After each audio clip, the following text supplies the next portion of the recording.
સજાનંદ સ્વામી મહારાજની જય. હે કાકાજી દિવ્ય ઉદગાતા યોગીજીના જીવન પ્રાણ તાર દેવને તખત બનાવી પ્રગટ રહ્યા તમે સર્વાધાર, પ્રગટ રહ્યા તમે સર્વાધાર. અક્ષરધામની આ તખતમાં કથામૃતે જામેલી, અક્ષરધામની આ તખતમાં કથામૃતે જામેલી. દાદુ કાકાની દિવ્ય રાવણી મુમુક્ષુને લાવે તણી, મુમુક્ષુને લાવે તણી. હે કાકાજી દિવ્ય ઉદગાતા જોગીજીના જીવન પ્રાણ તાર દેવને તખત બનાવી પ્રગટ રહ્યા તમે સર્વાધાર, પ્રગટ રહ્યા તમે સર્વાધાર. માયાની ઝંઝાવાતો ને લીધી મૂર્તિમાં સમાવી, માયાની ઝંઝાવાતો ને લીધી મૂર્તિમાં સમાવી. સ્વર્ગને અવનીએ લાવી માયાને ભગાવી દીધી, માયાને ભગાવી દીધી. હે કાકાજી દિવ્ય ઉદગાતા યોગીજીના જીવન પ્રાણ તાર દેવને તખત બનાવી પ્રગટ રહ્યા તમે સર્વાધાર, પ્રગટ રહ્યા તમે સર્વાધાર.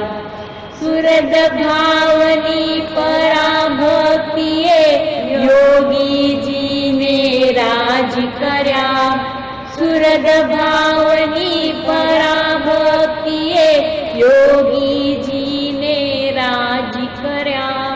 સુખે સુખિયા કરવાને તમે સંકલ્પ કર્યો ગોંડલમાં, સંકલ્પ કર્યો ગોંડલમાં. હે કાકાજી દિવ્ય ઉદ્ગાતા યોગીજીના જીવન પ્રાણ કાળ દેવને તખત બનાવી પ્રગટ રહ્યા તમે સર્વાધાર, પ્રગટ રહ્યા તમે સર્વાધાર. લૂંટાવી તમે મોજ મફતમાં સંબંધે સૌને સનાથ કર્યા. લૂંટાવી તમે મોજ મફતમાં સંબંધે સૌને સનાથ કર્યા. પરોપકારી જીવન જીવી પ્રગટાવ્યા દિવે દીવા, પ્રગટાવ્યા દિવે દીવા. હે કાકાજી દિવ્ય ઉદ્ગાતા યોગીજીના જીવન પ્રાણ તાર દેવને તખત બનાવી પ્રગટ રહ્યા તમે સર્વાધાર, પ્રગટ રહ્યા તમે સર્વાધાર, પ્રગટ રહ્યા તમે સર્વાધાર. સહજાનંદ સ્વામી મહારાજ કી જય જય જય. ધામ ધામી મુક્તો કી જય જય જય. મુક્તાક્ષર પુરુષોત્તમ કી જય જય જય. જે ઉત્પત્તિ તથા સ્થિતિ લય કરે વેદો સ્તુતિ ઉચ્ચરે.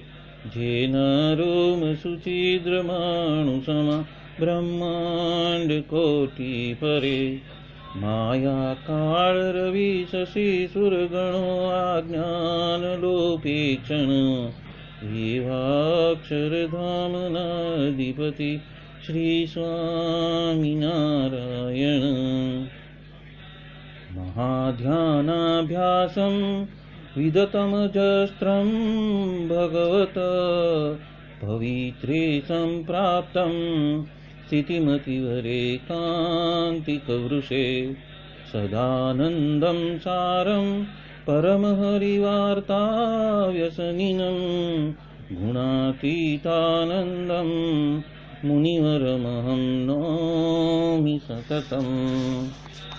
અનેકેભ્યો સદ્ભ્યો વિમલહરિવિજ્ઞાન દદતમ. ભુવિર્બ્રાહ્મી વિદ્યા હરિવચનરૂપામુદયતમ.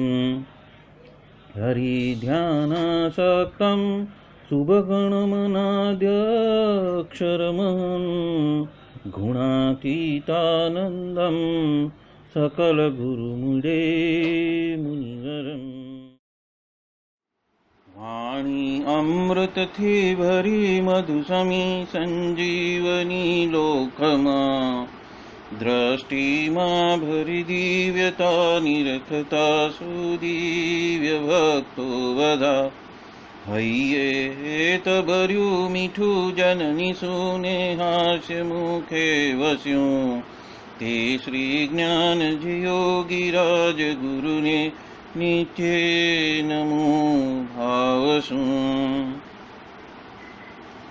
જેની અમૃતવાણી તો વહી રહી સાક્ષાત મહિમા રૂપે. જેની બ્રાહ્મી સ્થિતિ અહોલીન કરે શુભવ્યક્ષર પદે. શરણાગત નિજ અલ્પ જીવ સહુના શ્રેયાર્થ તત્પર રહે. કાકા સ્નેહલ સિંધુ દિવ્ય વિભુને હૈયો તો વંદન કરે.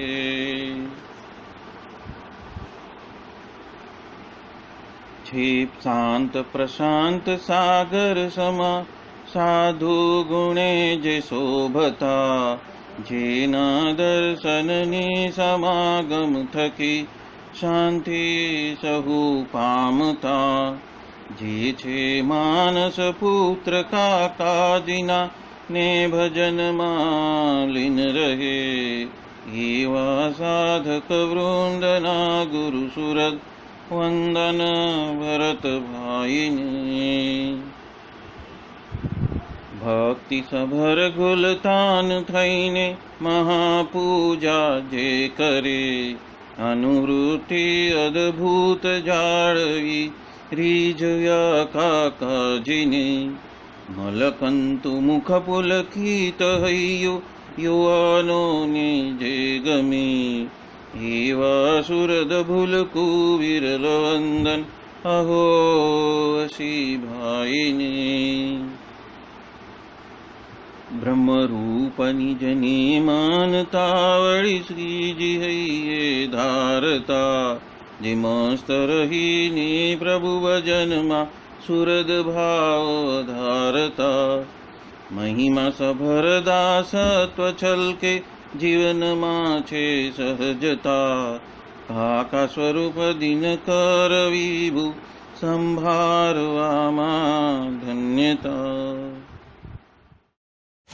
सहजानंद स्वामी महाराज की जय जय जय। शिष्य का यही अर्थ है कि जो फिर से सीखने को तैयार है। फिर से मतलब अगेन एंड अगेन, उसकी तत्परता है सीखने के लिए। जो कहता है अब तक जो सीखा था बेकार पाया, क्या हुआ? अब तक जो भी सीखा था वो बेकार पाया। अब मैं फिर से द्वार पर खड़ा हूं अपने हृदय की झोली को भरने को। अब मैं फिर से खड़ा हूं। ऐसा क्या हो गया है कि वो अपनी हृदय की झोली को खाली पाता है। वो कितना भी शब्दों से सीखता है, उसका परिणाम उसे मिलता नहीं। वो ये समझता है कि मैंने ज्ञान को सुना, शब्दों को सुना, शास्त्रों को सुना, कथा को सुना, मेरे जीवन में परिवर्तन आ जाएगा, या तो कुछ जादू की छड़ी ऐसी घूम जाएगी, मैं हर तरह सफल होते जाऊंगा। तो वो जो उसकी जो एक भ्रमणा रहती है भक्ति की, तो उसको परिणाम दिखाई नहीं देता है। तो बोलता है मैं तो इतने साल से ये सब सुन रहा हूँ, कथा सुनी, वार्ता सुनी, भजन किए, मंदिर गया, घंटा बजाया, प्रदक्षिणा की, दान किया, पर हृदय की झोली खाली की खाली ही है। अब कूड़ा करकट से नहीं भरना है, अब जानकारी से नहीं भरना है। हम क्या करते हैं? जानकारी इकट्ठी करते हैं। वचनामृत में ये लिखा है, शिक्षापत्री में ये लिखा है, स्वामी की बातों में ये लिखा है, सब जानकारी है। और वो कौन से लेवल पे जाती है? मन बुद्धि के लेवल पे ही पहुंचती है, वो अंदर तक नहीं पहुंचती। हृदय की झोली तो खाली की खाली रहती। अब होश को मांगने आया हूं। होश कैसे मिलेगा? अब अपनी प्रार्थना क्या है? अब मुझे होश चाहिए। होश मतलब मैं कौन हूं? जो मैं हूं उससे ही मैं अवगत नहीं हूं। या तो मैंने अपने आप को देह मान लिया है, या तो मैंने अपने आप को रूप मान लिया है, या तो मैंने अपने आप को एक सत्ता मान लिया है, देह सत्ता, धन सत्ता, हाँ, फिर अपनी पद की सत्ता, वो सब मान लिया, कुटुंब की सत्ता, मैं ये हूँ वो हूँ। तो ये सब जानकारी है। अब होश मांगने आया हूँ, हकीकत में मैं कौन हूँ। विद्यार्थी ज्ञान मांगने आता है और शिष्य जो है वो होश मांगने आता है। जो शिष्य से परे जाना चाहता है वो होश पे आने के लिए तत्पर होता है। ये ज्ञान की जो बातें हैं, जो जानकारी है, इसमें ये लिखा है, इसमें ये लिखा है, इसमें ये क्रिया दी है, इसमें ये टेक्निक दी है, इसमें ये मंत्र दिया है, वो सब जानकारी है शब्दों की, जो मन और बुद्धि में ही घुसता है। लेकिन जो होश है वो हृदय से ही मिलता है। जब तक हम हृदय में प्रवेश नहीं करेंगे, वो सच्चिदानंद का जो आस्वाद है, वो आस्वाद लेने के लिए जब तक शिष्य तैयार नहीं होता है, तब तक उसको उसके लेवल का गुरु भी नहीं मिलता। शिष्य को वही गुरु मिलता है जो वो मांगता है। अभी यहाँ पे अज्ञान और माया दोनों कार्य कर जाते हैं। पर हम इतने लकी है कि सामने से आते हैं। हम इतने लकी है कि वो सामने से आते हैं। क्या कहते हैं कि भाई स्वामीनारायण का मंत्र जाप करना, तो हम नए होते क्या बोलते हैं, हम तो शिव जी का मंत्र करते हैं, हम तो राम जी को मानते हैं, हम तो कृष्ण को मानते हैं। अभी अभी की घटना है, कहाँ पे औरंगाबाद में दिनकर भाई गए थे, एक बहन को बोला कि आप स्वामीनारायण का मंत्र जाप करना जोग में आए हो। वो बोलते हैं मैं तो कृष्ण को बसती हूँ। तो उन्होंने क्या बताया, ठीक है आप कृष्ण के मंत्र करते हो आधा घंटा, तो 10 मिनट आप स्वामीनारायण भी कर लेना उसके बाद। तो वो विवश होकर आपको कैसे भी करके अनुग्रह करना चाहते हैं कि अभी भी वो हेड में ही है, इधर से ही सोचता है, इधर से ही देखता है, इधर से ही सुनता है और इधर से ही बोलता है। ये इसके परे गया नहीं।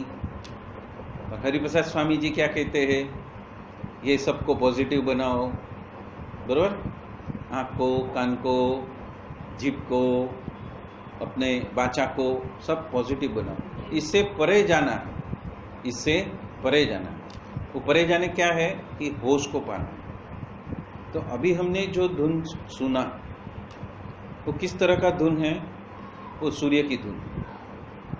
तो आज ही के दिन काकाजी महाराज ने सोकड़ा में गुरुजी को क्या बताया था कि वो जो आकाश में दिखता हुआ जो सूर्य,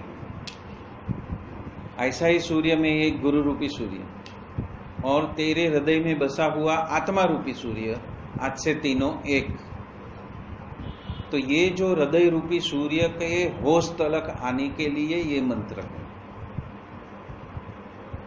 उससे क्या होता है कि जो यूनिवर्स की ऐसी डिवाइन एकदम शुद्ध शक्ति है, वो शुद्ध शक्ति का पावर क्या है कि वो हमें डायरेक्ट हमारा जो ओरिजिनल स्वरूप है, वो ओरिजिनल स्वरूप हमें दिखाती है। जैसे कोई एक बच्चा असहाय है, वो चलते चलते गिर गया कादो कीचड़ में।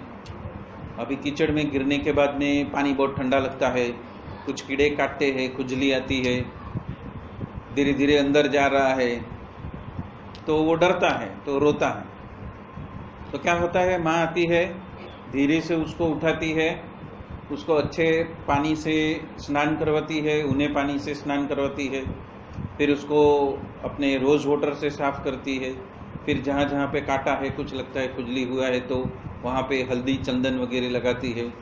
तो थोड़े टाइम में वो सो जाता है, अच्छा लगता है, महसूस अच्छा होता है, सिक्योर्ड फील करता है, हाँ अभी मेरी रक्षा करने वाला कोई है, वो सो जाता है। जब वो सुसुप्ति में जाता है तो जिस तरह कल भरत भाई ने, वसी भाई ने बताया कि हम सुसुप्ति में जाते हैं तो आत्मा से बहुत करीब रहते हैं। तो सुसुप्ति से आगे की जो अवस्था है,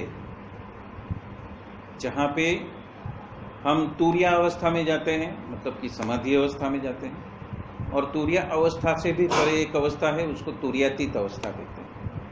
पर सुसुप्ति से तुरिया अवस्था में जाने के लिए जो अनुग्राही का शक्ति है, उसका मंत्र हमने सुना। सुसुप्ति से तुरिया अवस्था और तुरियावस्था से तुरियातीत अवस्था में जाने के लिए जो अनुग्राही का शक्ति है, जो सूर्य को, हमारे अंदर के सूर्य को शुद्धाति शुद्ध स्वरूप में लाती है, वो ये मंत्र है। वो देहातीत करती है, वो हमारे मन बुद्धि के जितने भी विकार है, वात पित्त कफ के जितने विकार है, हमारे गुण दोष के जितने विकार है, हमारी विषय वासनाओं के जितने विकार है, जिसके वजह से पाप कर्म या तो अज्ञान, या तो असाता, या तो अशांति, या तो असमंजस, वो सारी स्थितियों को ट्रांसेंड करके हमें वो सच्चिदानंद रूपी, वो सूर्य, आत्मा रूपी सूर्य के पास में लेके भी जाती है और उसको शुद्ध करती है। उसको क्या करती है?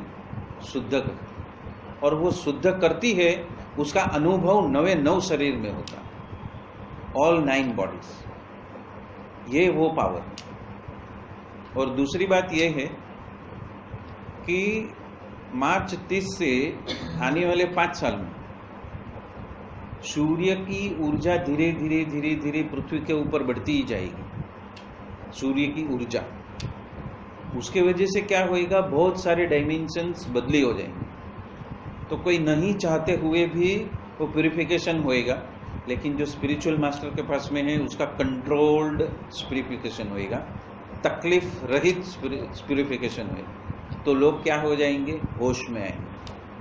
तो जब हम होश में आ रहे हैं या तो आ चुके हैं कि हम आत्मा हैं, हम ब्रह्मरूप है, तो जो हम ब्रह्मरूप है, और एक टॉपिक हमने लिया था कि अमायिक की साधना करते हुए भी, सर्वोपरि की साधना करते हुए भी, सर्वकर्ता हर्ता वो ही है, उसकी साधना करते हुए भी माया कैसे हावी होती है, ये प्रश्न था। और वो प्रश्न मैंने परसों पूछा, वसी भाई को भी पूछा, भरत भाई को भी पूछा। उनको तो आंसर पता था, उन्होंने आंसर दिया नहीं। कल का गड्ढा मध्य 51 खत्म होने के बाद में दोनों ने मैसेज भेजे कि पढ़ा क्या, फिर से पढ़ो। तो एक कॉन्वर्सेशन हो गया, वो कॉन्वर्सेशन मैं आपको सुनाता हूँ। 4 प्रोग्राम में दूसरा मुद्दा सत्कर्म के लिए काकाश्री महाराज ने वचनामृत गधड़ा मध्य 41 का रेफरेंस लिया है। तो गधड़ा मध्य 41 में श्रीजी महाराज कहते हैं, जिसे परमेश्वर को भजना हो उसे यदि भगवान अथवा भगवान के भक्त की सेवा चाकरी करने का अवसर मिले तो अपना बड़ा भाग्य मानकर सेवा करनी चाहिए, और वह सेवा भी भगवान की प्रसन्नता के हेतु एवं अपने आत्मकल्याण के लिए भक्ति पूर्वक करनी चाहिए, किंतु कोई अपनी प्रशंसा करे ऐसी आशा से सेवा नहीं करनी चाहिए। आगे वो कहते हैं, मुक्तानंद स्वामी तुलसीदास की साखी कहते हैं कि कनक तज्यो कामिनी तज्यो धातु को संग, तुलसी लघु भोजन करी जिये मान के रंग। साखी सुनकर श्रीजी महाराज कहते हैं कि जीवात्मा को मान में से जैसा स्वाद आता है वैसा तो उसे अन्य किसी पदार्थ से नहीं आता। इसलिए जो मनुष्य मान का परित्याग करके भगवान का भजन करता है उसे समस्त हरिभक्तों में अतिशय महान हरिभक्त समझना चाहिए। तो जिस वक्त हम सत्कर्म करते हैं या तो सेवा का लाभ मिलता है तो हमें मान को त्याग कर सेवा करेंगे तो जो अक्षुण्य सुख है उसकी प्राप्ति हो सकती है, और यही 4 पॉइंट प्रोग्राम का मुद्दा है। स्वरूप योग में परम पूज्य श्री काका जी महाराज ने प्रथम के 16 का संदर्भ लिया है, और प्रथम के 16 में जो भक्ता की विवेकशीलता की बात की है, उसका जो मूल मुद्दा है कि संत में या किसी सत्संगी में यदि स्वयं को कोई दोष होने का आभास उसको पता भी चलता है तो वो उसका त्याग कर देता है और केवल उसके गुण को ही ग्रहण करता है। और परमेश्वर के स्वरूप में तो कोई दोष का आभास ही उसे नहीं होता। उपरांत एकांतिक धर्म में पुष्टिकर्ता विचार को ही वो ग्रहण करता है और उसके विरुद्ध का विचार का वो परित्याग कर देता है। इस प्रकार का जिसमें आचरण हो तो समझ लो कि उसमें विवेक है। तो जब हम स्वरूप योग करते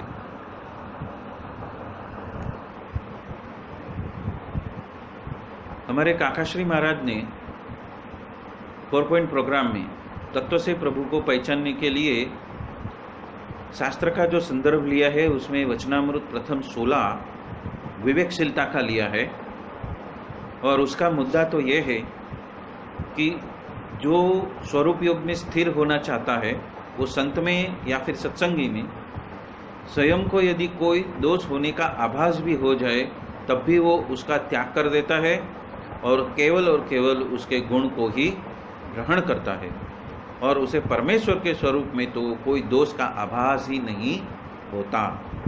और दूसरी बात है कि एकांतिक धर्म में पुष्टिकर्ता विचार को ही वो ग्रहण करता है तथा उसके विरुद्ध विचार का परित्याग करता है। यानी कि यहाँ पे वो अपने मनोबल का आधार लेता है, नहीं कि लोकवाय का क्या है, खुद का स्वभाव क्या है, खुद को क्या विचार आते हैं, वो घटना के प्रसंग के वजह से उसको वो अनुमान में नहीं चला जाता और अनुमान से परे चलकर वो जो एकांतिक धर्म के लिए शास्त्रों में जो पथ प्रदर्शित किया है उसी के हिसाब से आगे चलता है, उसी पगडंडी पे चलता है और अपने आप के अंदर ऐसा विवेक जागृत रखता है कि जिसके वजह से उसका पतन नहीं होता। ये स्वरूप योग का एक भाग है, भिन्न भाग है कि स्वरूप योग में अहर्निश रहना है, यानी कि मुझे मेरे सत्पुरुष को अखंड राजी करना है तो मुझे अखंड विवेकशीलता में रहना पड़ेगा। ये कोशिश करनी होगी, शिष्य को कोशिश करनी होगी।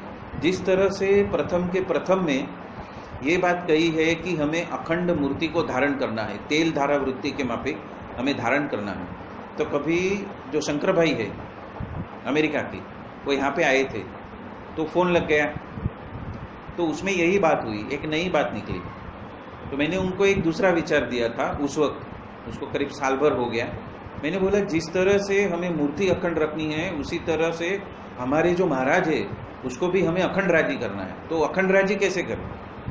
तो के उसके लिए हमें हमारे जो नीति नियम है, शास्त्र है, उसके हिसाब से ही हम जहाँ पे भी है वहाँ पे हम यदि वर्तन करते हैं, जो उनकी इच्छा है, जो उनके शास्त्र है, जो उनकी आज्ञा है, उसके हिसाब से ही हम हमारी पूरी वृत्तियों को चलाते हैं और मनोबल से आगे बढ़ते हैं उसमें स्थिर होने के लिए, तो वो अखंड राजी होते हैं। तो वो अखंड राजीपा पाना भी यही हमारा शास्त्र है कि सिर्फ अखंड मूर्ति धारण नहीं करनी है, पर अखंड राजीपा पाना है। और अखंड राजीपा पाएंगे तो स्वरूप योग में हम अहर्निश रहेंगे। ये टॉपिक था उस वक्त 1 साल पहले। तो कुछ कुछ मुद्दे ऐसे हैं कि समय आने पर वो अपने होश में आते हैं, और जब वो होश में आते हैं तो उसको किस वक्त उसका एप्लीकेशन करना है, तो किस वक्त उसका इस्तेमाल करना है, वो हम जान सकते हैं। अभी जब यहाँ पे आया तब तक मुझे ये पता नहीं था, ये मैंने पढ़ा ही नहीं। लेकिन जैसे ये बात आई, विवेक की बात आई, बोला यही विवेक है कि हमें सत्पुरुष का अखंड राजीपा पाना है। तो प्रथम के 16 के हिसाब से हम हमारा विवेक को हम घड़ेंगे, हमें ढलना पड़ेगा उस विवेकशीलता में, तो हम अखंड राजीपा पे हो सकते हैं। तो हम स्वरूप योग में, नित्य स्वरूप योग में जाएंगे। सिर्फ स्वरूप योग नहीं कि बैठे हैं तभी स्वरूप योग नहीं, नित्य अहर्निश का स्वरूप योग। तो वो अहर्निश का स्वरूप योग में हम रह पाएंगे तो क्या होएगा, हम अखंड राजीपा पा सकते हैं। हम जो स्वरूप योग करते हैं वो प्रभु का अखंड निवास की साक्षी रखने के लिए स्वरूप योग करते हैं कि हमारे हृदय में वो अखंड निवास करके रहते हैं। तो यहाँ पे गड्ढा प्रथम 27 में भगवान हमारे अंदर किस तरह और कभी किस परिस्थितियों में अखंड निवास करके रहते हैं, उसकी जो समझ है वो बताई हुई है। तो गड्ढा प्रथम 27 यहाँ पे बताते हैं कि परमेश्वर की भक्ति करने की सबकी इच्छा रहती है, किंतु समझ में भेद रहता है। इसलिए जिसकी इस प्रकार की समझ हो तब उसके हृदय में भगवान समस्त प्रकार से निवास करते हैं।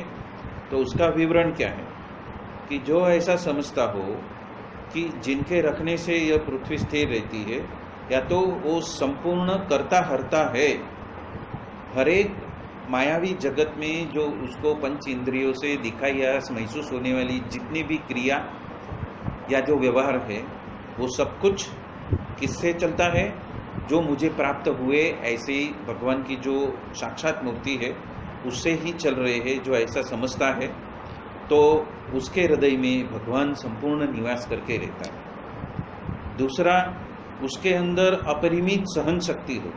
वो बात भी बताई है कि कोई कितना भी उसको मान सम्मान करे या अपमान करे, फिर भी वो यदि स्थिर रह सकता है तो वो साधु की श्रेणी में आ सकता है, और साधु की श्रेणी में नहीं आ सकता है तो भी उसका कल्याण तो होएगा।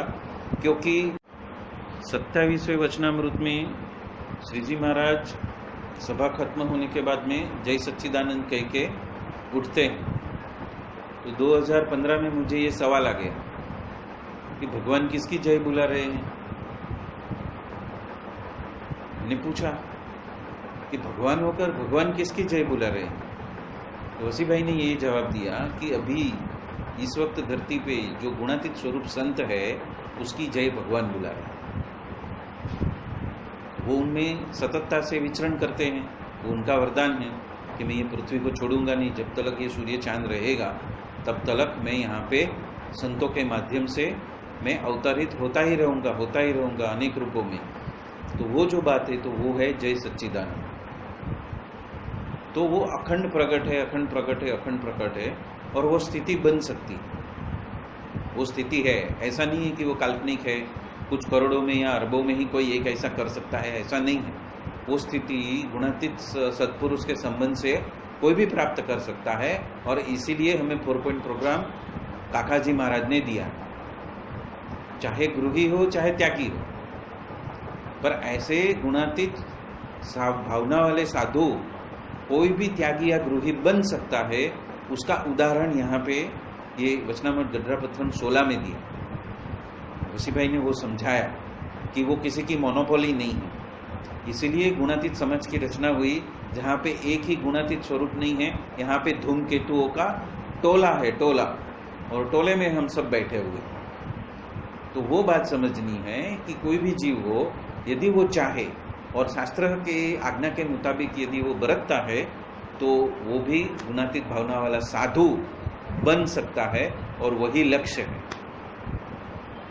गुणातीत समाज में जो काकाजी पप्पा जी की जो ब्रांच है उसके अंदर उनके साथ में संलग्न जितने भी स्वरूप है वो सभी स्वरूप का लक्ष्य क्या है कि हम गुणातीत भावना वाले साधु बन जाए, और इसीलिए ये 4 पॉइंट प्रोग्राम दिया हुआ है। अब हम चलते हैं वचनामृत प्रथम गढ़ा प्रथम 37 पे।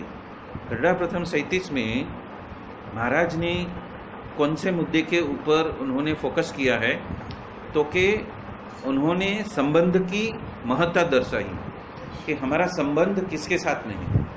जैसे करोड़ों जन्मों के जो हमारे संबंधी है वो हमें याद नहीं है, उसी तरह इस जन्म के संबंधी की भी विस्मृति करके हमारा अखंड संबंध जो प्रकट सत्पुरुष है, मतलब जो प्रकट है, जो हमारे नेत्रों के सामने प्रत्यक्ष है, उसको अपने हृदय में साक्षात करना वही साधना है और वही 4 पॉइंट प्रोग्राम है। और उसके लिए यहाँ पे जो उन्होंने बताया है कि मूल मुद्दा कि हम हमारे संबंध में उसको साकार समझते हैं या निर्गुण समझते हैं। और वही निर्गुण समझने वाले दो चेतना वाले हैं। वो 2 चेतनाओं में से एक जो सदाशिव मतलब कि प्रधान पुरुष के पास में जो अटक गए वो निर्गुण समझते हैं, निराकार समझते हैं, और दूसरे जो अश्वत्थ वृक्ष का जो थना है और थना में जो नाद सृष्टि है, उस नाद सृष्टि में पहुंचने के बावजूद जो मूल तलक नहीं पहुंच सके और अनंत समय तलक, अनंत अरबों खरबों साल तलक वो उसी पिलर ऑफ लाइट में ही घूमते रहे, वो क्या बोलते हैं आके कि कोई आकार वाकार नहीं है, निराकार है, क्योंकि उन्होंने प्रणवनाद सुन लिया। और सभी शास्त्र ने बताया है ओंकार ही ईश्वर का मैनिफेस्टेशन नाद स्वरूप है, तो वो अधूरे है, वो बात यहाँ पे बताई। यहाँ पे भले ही स्पष्टीकरण नहीं किया है या तो फिर उस मुद्दे को हटा दिया है, पर महाराज ने क्या बोला है कि ऐसे निर्गुण निराकार मद वाले जो है वो यहाँ पे अटके हुए हैं, वहां से ऊपर उठना है और सगुण साकार है। मुझे जो इस वक्त जो मिले है वो सगुण साकार है, वो अमायिक है, और वो अमायिक होके अक्षरधाम में मुक्त अक्षर पुरुषोत्तम के साथ में विराजमान है। वो मुद्दा यहाँ पे बताया, ये सगुण साकार मूर्ति है। और वो मतलब कि क्या बोलते हैं कि दिनकर भाई तो यहाँ तक बोलते हैं कि महाराज को सगुण भी नहीं बोल सकते, निर्गुण भी नहीं बोल सकते, पर महाराज फिर भी साकार स्वरूप में है। तो यहाँ पे जो शब्द इस्तेमाल किया है सिर्फ साकार का शब्द इस्तेमाल किया कि महाराज जो है वो साकार है, वो साकार मूर्ति को मैं धारण करता हूँ। यदि ये साकार मूर्ति को धारण कर रहा हूँ तो गृही हो या त्यागी हो, उसके चरण छूने को किसको मन होता है? महाराज के स्वयं को। वो इतना पावरफुल हो जाता है, उसके अंदर इतने ऐश्वर्य आ जाते हैं कि महाराज साकार है और मेरे हृदय में विराजमान है, और वो उसको साक्षात करता है, उसकी साधना है। तो उसके वजह से अनंत जीवों का कल्याण भी होता है। वो बात इतनी सामर्थ्य उस जीव में आ जाती है। मतलब कि मक्खी जैसा जीव है, वो सूर्य समान नहीं, पर वो गुणातीतानंद स्वामी जैसा प्रखर, एक गोपालानंद स्वामी जैसा महामुक्त भी बन सकता है।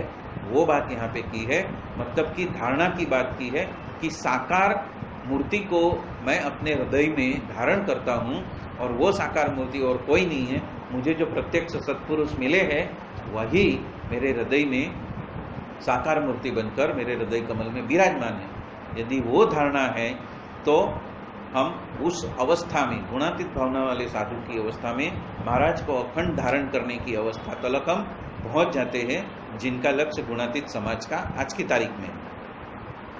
तो वो बात बताई है कि साकार मूर्ति को हम धारण करते हैं और उसके फायदे और गैर फायदे जो बताए हैं वो यहाँ पे गड्ढा 37 में बताई है। और ऐसे ज्ञान वाले जो भक्त है कि वह देह त्याग के बाद भी भगवान के धाम में चैतन्य मूर्ति होकर जाते हैं, मतलब कि अक्षर ब्रह्ममय दैवीय शरीर से युक्त जाते हैं।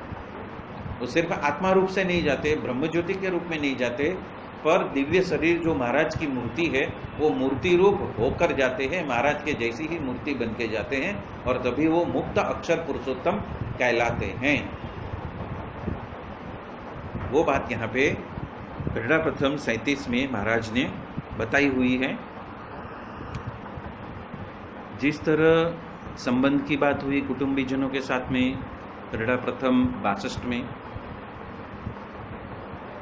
गड्ढा प्रथम 37 में, सॉरी, गड्ढा प्रथम 37 में जिस तरह से कुटुंबियों के संबंधी की बात की, इसी तरह भगवान के साथ में कैसा संबंध होना चाहिए और ऐसे भक्त की समझ कैसी होनी चाहिए, वो समझ की बात यहाँ पे गड्ढा प्रथम 62 में कल्याणकारी गुण के वचनामृत में यहाँ पे बताई हुई है।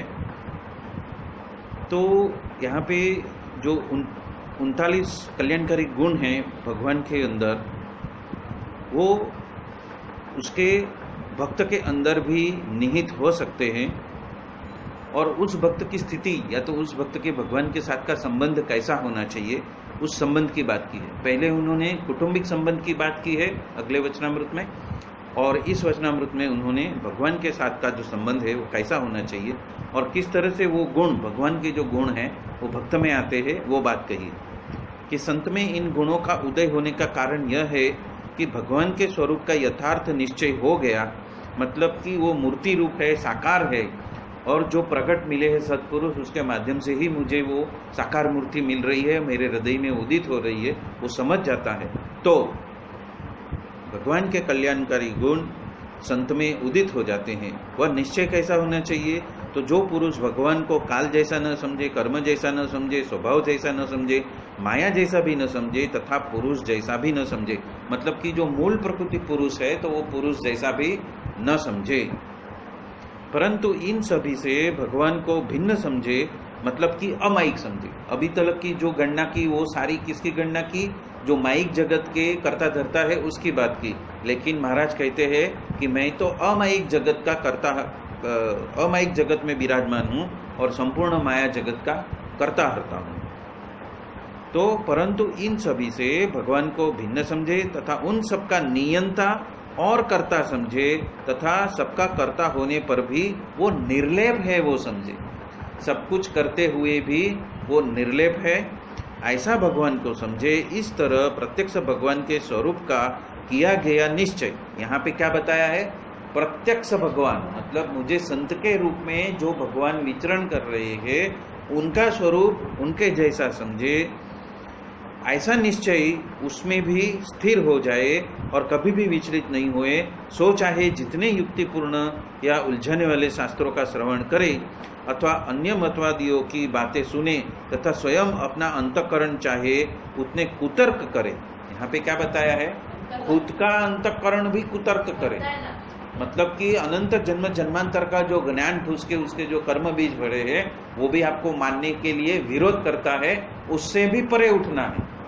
होश को इतना एलिवेट करना है कि खुद की बात को भी मानना नहीं। जो बताया है ना, मैंने एक बार कमिटमेंट कर दिया तो मैं खुद की भी नहीं सुनता, वैसा यदि मैं खुद का भी न सुनूं और जो प्रकट संत है उसको मैं साक्षात मूर्ति जो अक्षरधाम में विराजमान है वही मेरे सामने आंखों के सामने आई है ऐसा समझूं और ऐसा निश्चय मेरा हो जाए, तो मतलब कि अपने अंतःकरण चाहे कितने भी कुतर्क करे फिर भी भगवान के निश्चय में अडिगता न टूटे, ऐसी भगवान के निश्चय की दृढ़ता हो, तब उसे भगवान का संबंध हुआ कहा जाता है। तो जब हम 4 पॉइंट प्रोग्राम करते हैं तो ये जो निश्चय की बात है वो निश्चय की बात आई। तो अलग अलग वचनामृत के अंदर अलग अलग आयाम लिए हैं और वो अलग अलग आयाम को हमें अपने अंदर संजोना है। और यदि हम वो आयामों को संजो लेते हैं स्वरूप योग के वक्त, तो क्या होएगा? हम गुणातीत भावना वाले साधु, मुक्त अक्षर पुरुषोत्तम जीते जी हो जाएंगे, जो उनका लक्ष्य है। वो बात यहाँ पे बताई हुई है। अभी जो वचनामृत कहा है वो है वचनामृत जेतलपुर 4। उसमें श्री जी महाराज ने जो बात बताई है, जो मूल मुद्दा है, वो निश्चय के बाद में, वो संबंध के बाद में, संबंध के निश्चय के बाद में, वो है लक्ष्य हो जाना। मतलब कि उस वृत्ति में रम्माण हो जाना कि मुझे जो मिले है वो ही साक्षात और सर्वकर्ता, ऐसे श्री जी महाराज स्वामीनारायण भगवान स्वयं है। तो उसके लिए उन्होंने थोड़ी बात बताई है कि इस श्लोक में जीव के कल्याण का साधन तो यही है कि प्रत्यक्ष भगवान के स्वरूप का निश्चय हो। क्या साधन बताया है? जीव के कल्याण का साधन बताया। साधन मतलब मनुष्य यत्न ईश्वर कृपा। तो वो साधन क्या बताया है कि प्रत्यक्ष भगवान के स्वरूप का, मतलब कि अभी जो पृथ्वी पे जिस स्वरूप में वो विद्यमान है, सर्वकर्ता अर्थात श्री जी महाराज, उसका निश्चय हो और उनके दर्शन करता हो तथा उनकी अखंड उसके अंदर स्मृति बनी रहे। तो ये स्मृति बनाए रखना मतलब कि लक्ष्य को बनाए रखना कि मेरा जो जन्म हुआ है वो जन्म, ये साक्षात जो मूर्ति मुझे मिली है उसको धारण करते रहना। मतलब कि प्रथम का प्रथम की स्थिति आनी चाहिए। यहाँ पे प्रथम के प्रथम की स्थिति बताई है जो गुणातीतानंद स्वामी ने बताई थी और जो अपने सहजानंद स्वामी ने भी प्रथम के प्रथम वचनामृत में बताई है। उस स्थिति की बात की कि निश्चय हो गया, अभी वो लक्ष्य हो जाना चाहिए कि कोई भी परिस्थिति में मुझे आजू बाजू का कोई भी सर्कमस्टेंसेस दिखाई न दे, पर सिर्फ और सिर्फ मुझे वो प्रत्यक्ष स्वरूप की जो मूर्ति है वो मूर्ति मेरे हृदय में अंकित रहे और वही करता हरता है, वो मेरा संपूर्ण 100% होश रहे। वो निश्चय मेरा डगे नहीं कि जो कुछ भी हो रहा है मेरे साथ में या मेरे आजू बाजू में जो भी प्रसंग बन रहे हैं वो उनके वजह से ही हो रहे हैं। तो वो जो निश्चय है वो उसी तरह से वो निश्चय रखकर उनके दर्शन करता हो, उनकी अखंड स्मृति उसके अंदर बनी रहे, तभी ही उसका कल्याण होता है। तो ये जो स्टेप दिए हैं काका श्री महाराज ने वचनामृत के अंदर, वो बहुत ही इंपॉर्टेंट स्टेप्स हैं और उसी के मुताबिक हमें स्वरूप योग करना है। जो स्वरूप योग के लिए ये जो वचनामृत दिए हैं, तो उन्होंने स्टेप दिया है कि मुझे 24 घंटा उसमें कैसे अविरत अखंड रहना है। वो अखंड रहने की बात यहाँ पे जेतलपुर 4 में बताई, तभी ही उसका कल्याण होगा। और आगे बताते हैं कि जो असुर है और उनकी भी असुरत्व में भी, घृणा में भी उनकी जो चित्तवृत्ति है वो कंटिन्यूस सततता में कृष्ण में रही, तो उनका भी कल्याण हुआ। लेकिन वो असुर में ही गिने गए, वो सुर में नहीं गिने गए, मतलब कि वो भक्त में नहीं गिने गए। इसलिए वो ऐसे जो संत है या तो ऐसे जो एकांतिक भक्त है, यदि उसको खाना भी खिलाएगा, उनकी आत्ता सत्ता करेगा या तो उनके लिए सेवा में तत्पर रहेगा, तब भी उसका कल्याण हो सकता है। वो बात बताई, चाहे गृही हो चाहे त्यागी हो, जो भक्त इस स्थिति में पहुंच गया है जिसमें उसकी अखंड वृत्ति वो साक्षात मूर्ति में बनी रहती है, तो वो स्वयं का ही नहीं पर अन्य जीवों का भी कल्याण करने के लिए वो सक्षम है। वो सक्षमता की बात कही है। और एक बात कही है कि वो उसके वजह से वो ध्रुव, प्रहलाद और नारद और संकादिक की पंक्ति में भी सम्मिलित हो सकता है। मतलब कि एकांतिक भक्त की, महामुक्त की जो गणना है वो महामुक्त के मुक्ताक्षर पुरुषोत्तम की गणना में भी वो स्थित हो सकता है, जीते जी कर सकता है। और ऐसी भक्ति करना सुलभ है, वो बात बताया। द्रोह करके या तो आसुरी वृत्तियों लेके अखंड वृत्ति में रहना, उससे अच्छा भक्त बनकर भक्ति करके और अन्यों का भी कल्याण करने के लिए हम प्रस्तुत हुए। ऐसी स्थिति जब हम आ जाते हैं, ऐसी स्थिति में एकांतिक की स्थिति में आ जाते हैं, तो ही हमारा जो 4 पॉइंट प्रोग्राम का जो लक्ष्य है वो लक्ष्य सिद्ध हुआ, वो हम कह सकते हैं। तो वो 4 पॉइंट प्रोग्राम के लक्ष्य को सिद्ध करने के लिए ये यहाँ पे काकाश्री महाराज ने जेतलपुर 4 में ऐसी चित्तवृत्ति की बात की है जहाँ पे अखंड साकार मूर्ति के अंदर निश्चय भी है और उसी संबंध से वो सारा कार्य करने के लिए प्रस्तुत है। तो वो साकार मूर्ति से उसका संबंध हो चुका है, ऐसा होश, ऐसी वृत्ति उसकी अखंड 24 घंटे रहती है, मतलब कि 5 अवस्था में रहती है। जागृत, स्वप्न, सुषुप्ति और तुरीयावस्था में भी वही मूर्ति रहती है जो उसके सामने प्रत्यक्ष है। जेतलपुर 5 में श्री जी महाराज ने यथार्थ रहस्य की बात की है कि हमको भजने से क्या होएगा, कि वो रहस्य क्या है कि जो उनको यथार्थ रूप से समझ जाता है तो भगवान की मर्जी के मुताबिक उनका संपूर्ण जीवन चलते रहेगा। अभी खुद की मर्जी नहीं, अभी भगवान की मर्जी के ऊपर उसका संपूर्ण जीवन निर्धारित रहेगा। और वो संपूर्ण जीवन को निर्धारित करने के लिए उन्होंने उस वरदान की बात की है।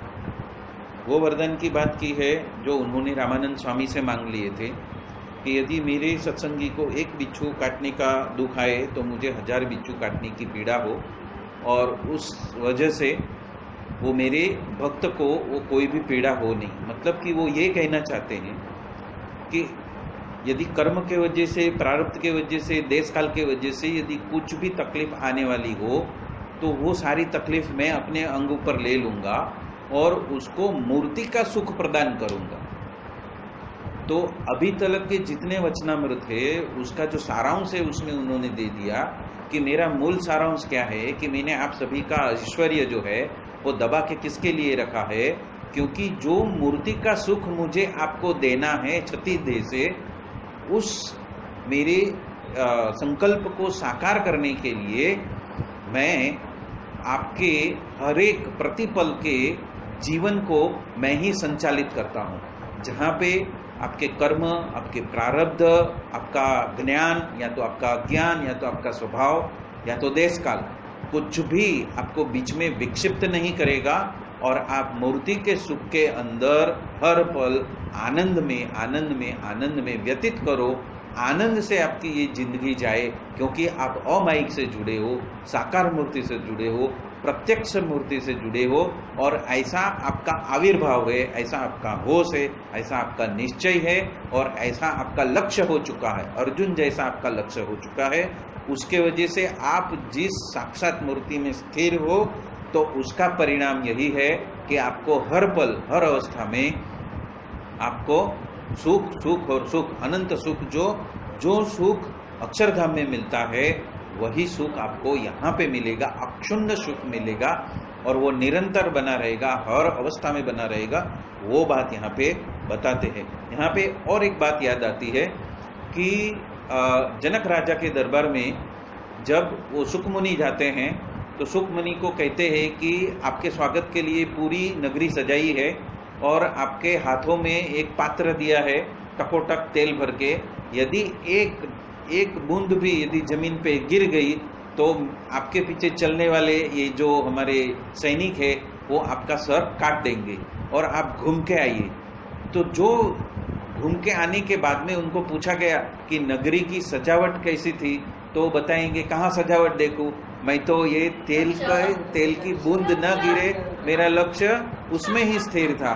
तो अब जनक राजा ने बताया कि उसी तरह जिस तरह से आपका लक्ष्य इधर उधर नहीं भटकता था पर तेल के पात्र में था, उसी तरह मेरा लक्ष्य भी भगवान की मूर्ति में स्थिर है, इधर उधर भटकता नहीं है। ऐसा लक्ष्य मेरा हो जाए, ऐसा संबंध मेरा हो जाए, ऐसी दृढ़ता मेरी हो जाए, ऐसा लक्ष्य जिस वक्त मेरा स्थिर हो जाएगा, ऐसे भक्त को मैं देश काल या तो कुछ भी दुख या तो कुछ बुरा प्रारब्ध का भुगतान करने नहीं दूंगा, पर वो हर समय हर पल ऐसे आनंद आनंद आनंद में जाएगा, सच्चिदानंद रूप के आनंद में ही वो व्यतीत करेगा। उसको कहते हैं परमानेंट ब्लिस, अखंड ब्लिस। अखंड, जहां पे आपने मूर्ति को खंडित नहीं किया, जहां पे आपने निश्चय को खंडित नहीं किया, जहां पे आपने वृत्ति को खंडित नहीं किया, और हर पल वो जो प्रकट सत्पुरुष है उसकी आज्ञा में ही टुक टुक बढ़ते रहे, तो वही लक्ष्य है 4 पॉइंट प्रोग्राम का, स्वरूप योग का, जो काकाश्री महाराज ने इस वचनामृत के माध्यम से हमें एक रोड मैप दे दिया है। और उस रोड मैप के हिसाब से चलते हुए यदि हम वो स्वरूप योग करेंगे तो स्वरूप योग कोई क्रिया नहीं है, पर स्वरूप योग से धीरे धीरे उस अवस्था में स्थित होने की समझ है कि हमें स्वरूप योग करना कोई साधन के रूप में नहीं लेना है, पर स्वरूप योग को हमें उस स्थिति के रूप में लेना है। उस स्थिति में हमें स्थिर होना है, उस होश में स्थिर होना है, वो निश्चलता में स्थिर होना है, वो मान्यता में स्थिर हो जाना है, और हम सुखिया सुखिया हो जाए, छठी देह से अक्षरधाम का सुख लेते हो जाए। इसके लिए ये 4 पॉइंट प्रोग्राम काकाश्री महाराज ने बनाए हैं। तो इसी के साथ में हम आज का ये सत्संग यहाँ ही संपन्न करते हैं। बोलो सहजानंद स्वामी महाराज की जय जय जय, धाम धामी मुक्तो की जय जय जय, सर्व गुणातीत स्वरूपों की जय जय जय। आप सभी को जय स्वामीनारायण, भाई लागन सर, जय स्वामीनारायण। धन्यवाद प्रभु, धन्यवाद धन्यवाद धन्यवाद, कोटि कोटि धन्यवाद। स्वामी